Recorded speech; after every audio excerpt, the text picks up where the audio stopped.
Hey guys, I'm going to talk about when you are investing in real estate anywhere in the world, and it's true for Dubai as well.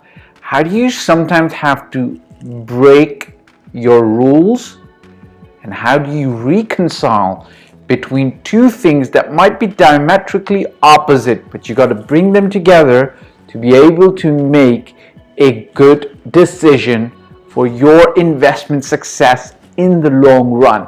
My name is Fahd. I talk about real estate, your life, my life, and us allowing financial abundance coming to us. I've been doing this for 14 plus years. I started in Toronto, Canada, and since 2007, I've been doing this in Dubai. I'm an investor, an agent, a mentor, a coach, a teacher. There's a lot of things, and an author of the international bestseller, The Intelligent Real Estate Investor. You can buy it off Amazon or you can order an ebook. There should be a link somewhere in the description. If you want to work one-on-one with me, you can definitely reach out to me. There is a contact form below. If you've got general questions that you feel everybody else might also benefit from, you can always put them in the comment section. And I'll make a video sometimes out of it so I can address them, right? Look at this. So I'm going to take you through a real true story, okay, and help you assess for your own situation, right? So my idea with these YouTube videos that I make, with the experience that I've gained, with the mistakes that I've made, is to share information so that you can relate it to your own personal situation wherever you might be on your real estate journey, and then benefit from the advice, I hope. You can also criticize me if you disagree with me in the comment section, share your opinion as well, and perhaps apply that information and benefit in terms of time saved, money made, or both. Okay, so check this out. This happened about one and a half years ago. A friend of mine approached me and he asked me, just off the phone, he's a fellow realtor, and he asked me off the phone, he said, look, Fahd, something's available for this much. So I try to always avoid mentioning particular communities, but here it was a studio apartment. So a studio is generally, a one apartment with a single bathroom, a kitchen space, and enough space for a bed, etc. And a studio apartment was available for 270,000 dirhams, okay? Generally, and this apartment was available in a community development. What do I mean by community development? See, you can go and buy anywhere else in the world or in Dubai in a standalone tower, a building, okay? So generally speaking, what your tenant or you will benefit from are all the amenities in that tower. So if this is the tower, if there's a swimming pool, play area, children's area, you're going to benefit from all the amenities in this tower. But if the studio is in a master planned community with parks, swimming pools, walking areas, jogging track, shopping center, then your tenant, if it's in a master planned community, is going to be able to benefit from all of that. Now, here's the kicker, okay? That studio was in an apartment block in a master planned community. However, let's call that a balcony. That studio did not have a balcony. Now, over the many years of my experience, I generally advise to always buy an apartment with a balcony. Even if it's a small balcony, even if it's teeny tiny, you should always almost buy an apartment with a balcony. There's a couple of reasons. Sometimes it's easy to dry the clothes, it's easy to step outside. Some of your tenants might want to smoke. Maybe the tenant's wife wants to throw his no, we're not going to make that joke, okay? So just the balcony adds extra value, right? If you can get the same studio and the same price, and one has a balcony, the other doesn't have a balcony, you'd always buy the one with the balcony, right? You can resell it easier, so on and so forth. So just off the top of my head, off the phone, I told my friend, no, don't go for it. It doesn't have a balcony.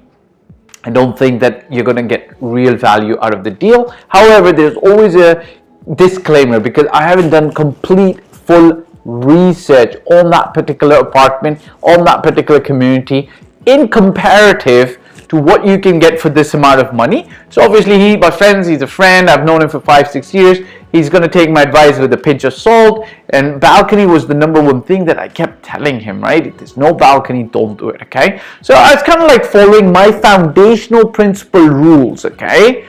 But we're going to talk about how you might want to break the rules sometimes, okay? So my foundational principles: don't buy it if it doesn't have a balcony. Now, let's move to the other side, okay?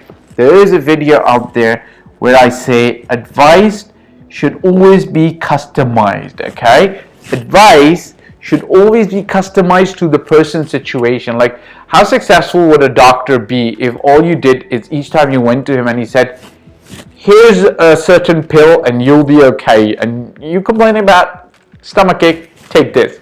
And then the other person came and said, I can't see very well, and you gave him the same pill. And then every time you gave the same thing to everybody, it makes no sense, right? Same thing with real estate. Now, I'm not going to say that real estate is more serious than health, because health is wealth in itself. But, you know, there's a ton of money getting invested, so I think it's going to be quite serious for a lot of people as well. So customized advice is very, very necessary. Now, this happened about 1.5 years ago, about 6 to 8 months ago, in about February, right before the weirdness started in this world, okay? I had an investor who was looking to invest approximately this amount of money. And it sometimes happens, right? Investors are, you know, this is the amount of capital that you have. You're not looking to invest more than that, so on and so forth, okay? That's fine, right? Generally speaking, it's fine. Yeah, this is what you have to invest. So what, right? Great.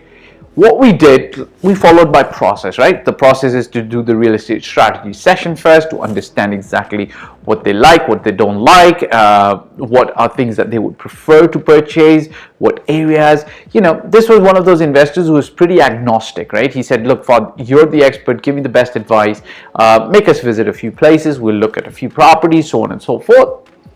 No problem, but I want to be all in between 250 to 270. I think he was like, you know, he could go up to 270K. Okay, fine. All right, now here's what we did. I remember, I think we looked at 1, 2, 3, 4, 5 different communities with studios, okay, because that's what the budget was allowing him to invest in, okay. We looked at 5 different studio communities spread across Dubai, and we looked at studios, right? And none of the studios in this price looked nice.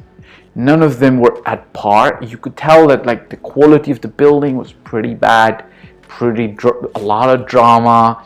You know that the tenants are going to be complaining. It just wasn't making sense. Like, with my investors or end users, there's a moment when the heart, the mind, and the soul aligns for them to know that, boom, this place makes sense. It's a good project, it's a good apartment, it's a good property to invest in or to start living in, okay? And of these 5 communities, none made sense until we visited this place. As I said, this is in a master planned community with a swimming pool, a shopping center, a children's play area, a barbecue area.